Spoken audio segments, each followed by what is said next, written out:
అండి, అందరికీ నమస్తే. Welcome back to Satvika's veg cooking. ఈరోజు బ్రెడ్ హల్వా ఎలా ప్రిపేర్ చేయాలో చూపిస్తాను. ఫస్ట్ బ్రెడ్స్ తీసేసుకొని ఇలా సైడ్లో అన్నీ తీసేసుకోవాలి. ఈ విధంగా కట్ చేసుకోండి. ఇప్పుడు ఇదన్నీ సైడ్లో పెట్టేసుకొని బ్రెడ్స్ తీసేసుకున్నాక ఒక్క బ్రెడ్లో 4 పీసెస్ వచ్చేటట్టు కట్ చేసుకోండి. మీకు ఇంకా చిన్నగా కావాలంటే కూడా కట్ చేసుకోవచ్చు. ఇప్పుడు ఇవి ప్లేట్లోకి వేసేసుకోండి. ఇప్పుడు స్టవ్ పైన ఒక ఆయిల్ పెట్టేసుకొని ఆయిల్ వేడయ్యాక ఇట్లా బ్రెడ్ పీసెస్ అన్నీ వేసేసుకోండి. ఇప్పుడు ఒక సైడు కాలాక ఇంకో సైడు టర్న్ చేసేసుకోండి.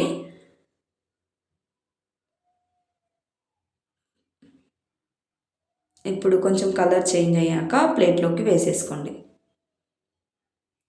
మిగతా బ్రెడ్ పీస్ కూడా ఈ విధంగా కాల్చుకొని సైడ్లో పెట్టేసుకోండి. ఇప్పుడు షుగర్ సిరప్ కోసము స్టవ్ పైన ఒక గిన్నె పెట్టుకొని కొంచెం షుగర్ వేసేసుకోవాలి. 1 కప్పు షుగర్ తీసుకున్నాను.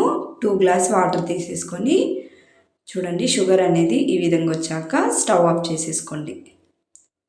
ఇప్పుడు బ్రెడ్ పీసెస్ అన్నీ దీంట్లో వేసేసుకొని కొంచెం వేడిగా ఉన్నప్పుడే ఇది కలుపుకోవాలి.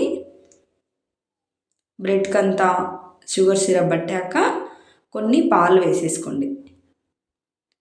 పాలు వేసాక డ్రై ఫ్రూట్స్ కూడా వేసేసుకోండి.